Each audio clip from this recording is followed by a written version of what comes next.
शंकर भगवान एक भरोसा, एक विश्वास, और शिव को पाने के लिए सबसे ज्यादा जरूरी है आपका भरोसा, आपका विश्वास।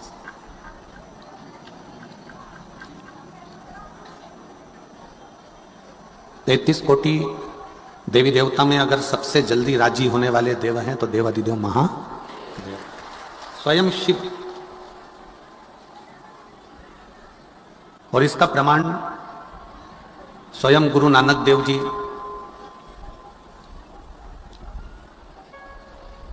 जब महाराष्ट्र की पवित्र भूमि पर पहुंचे तो गुरु नानक देव जी के साथ में संत नामदेव जी थे।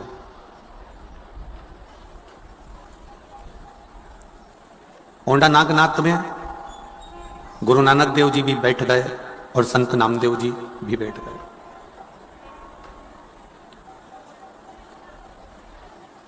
थोड़ी देर बाद संत नामदेव जी ने गुरु नानक देव जी को प्रणाम कर कर कहा कि मैं अंदर शंकर का दर्शन करने के लिए जा रहा हूं, मत्था टेक कर आता हूं। गुरु नानक देव जी बोले ठीक है जाओ। अब संत नामदेव जी जब मत्था टेकने के लिए नागनाथ के मंदिर में, शंकर जी के मंदिर में पहुंचे तो वहीं पर भक्ति में इतने लीन हो गए कि वो भजन गाने लगे, नाचने लगे, कूदने लगे। मंदिर के जितने पुजारी थे, मंदिर के जितने संत थे, पुजारी थे, पंडित थे, उन्होंने नामदेव जी को उठाकर मंदिर के पीछे फेंक दिया और मंदिर के पीछे उनको ले जाकर फेंका। नामदेव जी की आंख में आंसू भर गया, नामदेव जी की आंख से आंसू बहने लगा, नैनों से नीर बह रहा। गुरु नानक देव जी ने नामदेव जी से पूछा कि तुम रोते क्यों हो, किस लिए, तुम्हारे रोने का कारण क्या है? नामदेव जी बोले कि मुझे मंदिर में से बाहर निकाल कर पीछे पटक दिया। गुरु नानक देव जी ने नामदेव जी से कहा अगर शंकर के प्रति तुम्हारा विश्वास है, सारे देवों में सबसे सरल देव हैं देव अधिदेव महादेव, अगर तुम्हारा विश्वास पक्का है ना नामदेव, तो शंकर भगवान तुम्हारे लिए मंदिर का दरवाजा भी बदल सकते हैं। और आज भी भारत की भूमि पर एक मंदिर ऐसा है ओंडा नागनाथ का, जहां पर नामदेव जी ने गुरु नानक देव जी का कहना माना और भगवान शंकर की भक्ति में ऐसे लगे कि मंदिर का दरवाजा भी बदल गया। नामदेव जी जहां थे वहां हो गया और मूल स्थान पीछे हो गया। शिव महापुराण की कथा कहती है एक संत, साधु, सन्यासी, तपस्वी, साधक, उपासक जब अपनी वाणी से कुछ कहते हैं ना तो वो गलत नहीं होता। जैसे अभी श्री माननीय गोपाल जी कांडा जी कह रहे थे कि संत ने 2 रोटी दी और चटनी दी कि इससे खा ले।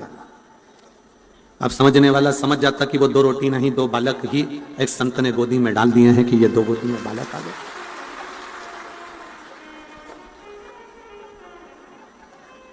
ये एक विश्वास। आज भी भारत की भूमि पर ऐसा मंदिर है ओंडा नागनाथ का, महाराष्ट्र में, जो मंदिर उल्टा है, बिल्कुल विपरीत। किसके लिए? एक संत के लिए, एक साधु के लिए, गुरुजन के लिए, तपस्वी जन के लिए।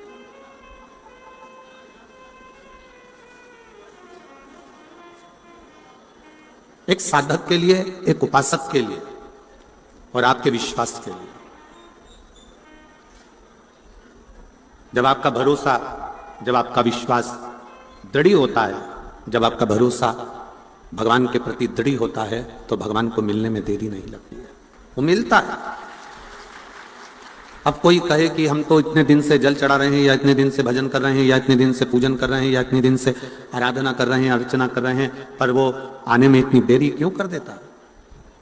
इसलिए एक बच्चे को भूख लगी है, छोटा सा बच्चा है, भूख बहुत तेज लग रही है, मां के हाथ में दूध की बोतल रखी है,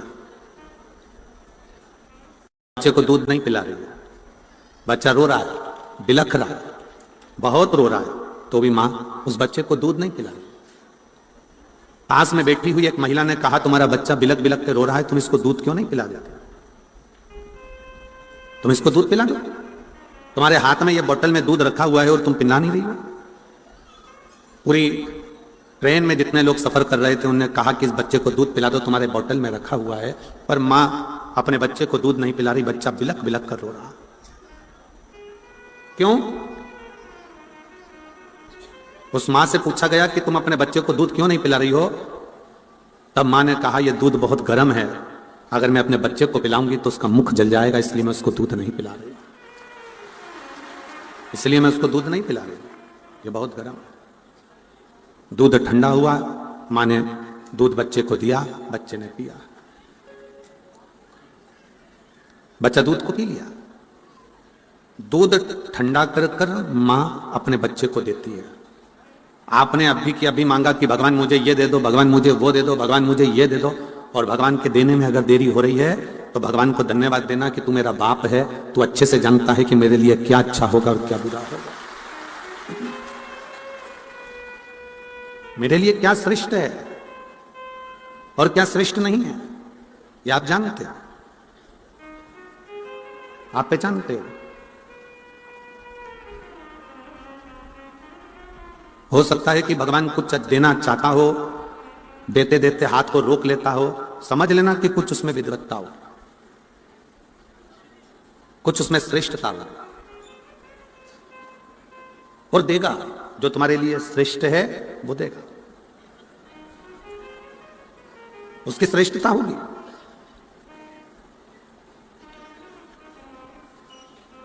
तेरे मंदिर में आना मेरा काम है और मेरी बिगड़ी बनाना तेरा काम। आप जब भगवान के दरवाजे पर पहुंचते हो, भगवान के मंदिर में पहुंचते हो, भगवान की चौखट पर पहुंचते हो, भगवान की शरणागति में जब आप जाते हो तो भगवान समझ लेता है कि तुम क्यों आए, किस लिए पहुंचे। एक बार मां जगतजननी जगदम्बा माता पार्वती जी भगवान शंकर के साथ में कैलाश पर बैठी हुई थी, और भगवान शिव बड़े अड़वंग होकर बड़े आनंद के साथ बैठे हुए थे। शिव पार्वती से बात कर रहे हैं, पार्वती शंकर जी से बात कर रहे हैं, और एक निवेदन ये कथा कर रही है, शिव महापुराण की कथा शंकर भगवान के और पार्वती के चरित्र से निवेदन कर रही है कि एक बात अपनी चित्त वृत्ति में बिठा कर रखो। जब पति पत्नी दोनों कक्ष में रहें, जब पति पत्नी दोनों अपने भवन में, अपने रूम में, अपने घर में रहें, तो निवेदन है कि उस समय पर अपने हाथ का मोबाइल चाहे कटे हुए सेवफल का हो, एप्पल का हो, चाहे कैसा भी हो, पर जितनी देर पति पत्नी दोनों साथ रहें उतनी देर मोबाइल को कहीं अलमारी में दबाकर रख दिया करो, जिससे दोनों का स्नेह बातचीत पूर्ण हो। मोबाइल आने से टार्च खत्म हो गई, रेडियो खत्म हो गया, सब कुछ खत्म हो गया, और वही मोबाइल जिस दिन तुम्हारी पत्नी के हाथ में आ गया तो तुम भी। इसलिए सावधान इंडिया, थोड़ा सावधान रहिए।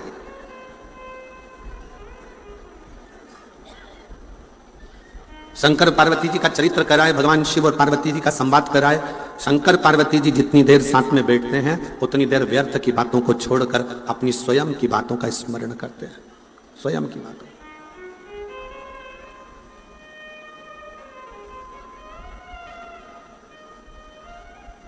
और शंभु शरणे पड़ी मांगू घड़ी रे दुख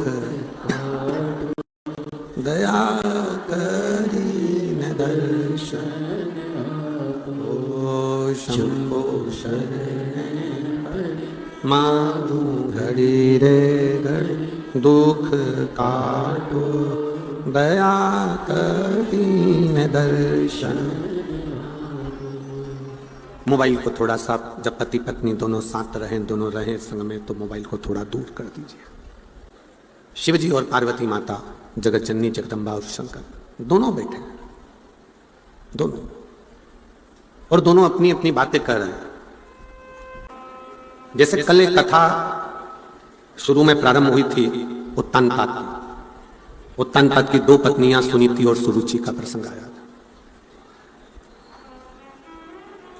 उसमें से एक सुनीति का बेटा ध्रुव है, सुरुचि का बेटा उत्तम है। और उत्तम सिंहासन पर बैठा हुआ है, ध्रुव जी महाराज भी आने वाले समय में सिंहासन पर बैठे। ये सब प्रसंग आपने श्रीमद् भागवत में सुना। पर उसके बाद का जो प्रसंग है कि उत्तम की जो धर्म पत्नी है, जिसका नाम बहुला है, वो अपने पति का सम्मान नहीं करती है, सत्कार नहीं करता, आदर नहीं करती। अब एक दिन उत्तम को यह बात का बड़ा दुख हुआ कि मेरी पत्नी मेरा सम्मान नहीं करती है, सत्कार नहीं करती है, आदर नहीं करती है, तो उन्होंने उस पत्नी को वन में भेज दिया। वो वन में चली और भ्रमण करती रही। भ्रमण करते करते वो पत्नी उत्तम की नागलोक में पहुंच गई और वहां एक सखी उसकी बन गई जिसका नाम था नंदा। पति ने धक्के मारकर निकाल दिया था। वो आदर नहीं करती थी, सम्मान नहीं देती थी, शब्द ठीक नहीं बोलती थी, तो उसको निकाल दिया। नंदा एक दिन बैठी हुई थी और नंदा के मन में जैसे शंकर भगवान माता पार्वती जी के साथ कैलाश पर बैठे हैं और दोनों आपस में चर्चा कर रहे हैं, बातें कर रहे हैं, वैसे ही बहुला ने नंदा से कहा कि मेरे पति ने मुझे निकाल दिया क्योंकि मेरी वाणी ठीक नहीं है, मेरे शब्द ठीक नहीं।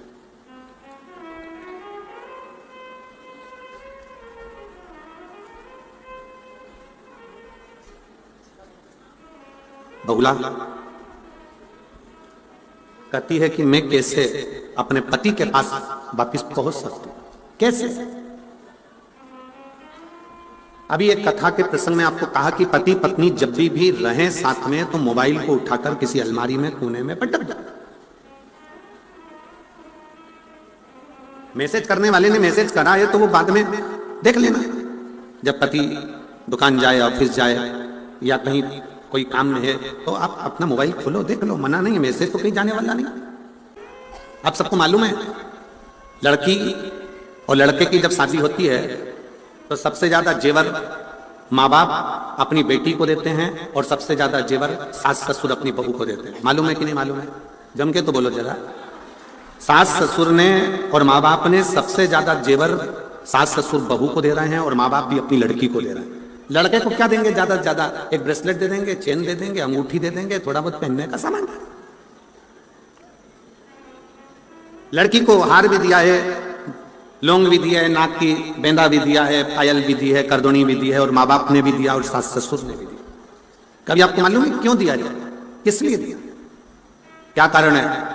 जो लड़की के माता पिता बेटी को थोड़ा सा सोना चांदी का जेवर बनाकर, रकम बनाकर देते हैं और घर के जब लड़के की तरफ से भी जेवर जाता है तो हार पाटली सामान सब सोना चांदी का जाता है कि हमारी बहू को दिया जा रहा है। क्यों? उसका केवल एक कारण है। लड़की के माँ बाप जब लड़की को सोना देते हैं या जेवर देते हैं तो देने का कारण केवल इतना सा रहता है, साहब मेरी बेटी ये जो जेवर दिया है ना इससे भी ज्यादा कीमती है, इसलिए इस जेवर का कोई मायना नहीं, इसलिए इस जेवर को दिया जा रहा। ये जेवर हमने इसलिए दिया है कि ये मेरी बेटी के आगे शून्य है। ये लड़की के माँ बाप जेवर देकर कहते हैं कि ये जेवर के आगे मेरी बेटी प्रथम है, ये जेवर शून्य है। और सास ससुर अपनी बहू को हार पाटली करधोना मांग का टीका सारा जेवर चुन्नी बैस सब देते हैं। क्यों देते हैं? क्योंकि सास ससुर कहते हैं बेटी तू हमारे घर में आ रही है, इस जेवर की जितनी कीमत नहीं है जितने हमारे घर में रहने वालों की इज्जत की कीमत है, संस्कारों की कीमत है। जेवर गया वापिस आ सकता है पर इज्जत गई वापिस नहीं आ सकता। घर के संस्कार चले गए वापिस नहीं आ सकते, ये जेवर तो फिर आएगा, फिर मिल सकता। बहुला नंदा से कह रही है क्या मैंने अपने पति से अपशब्द कहे, मैंने अपने पति से आड़ा टेढ़ा कहा है, क्या मेरे पति मुझे वापिस बुला सकते हैं? क्या मेरे पति मुझे वापिस रख सकते हैं? बुला लेंगे, बुला सकते हैं। नंदा ने कहा जो दुनिया में कोई नहीं कर सकता वो स्वयं देवादिदेव महादेव कर सकते हैं, स्वयं शिव।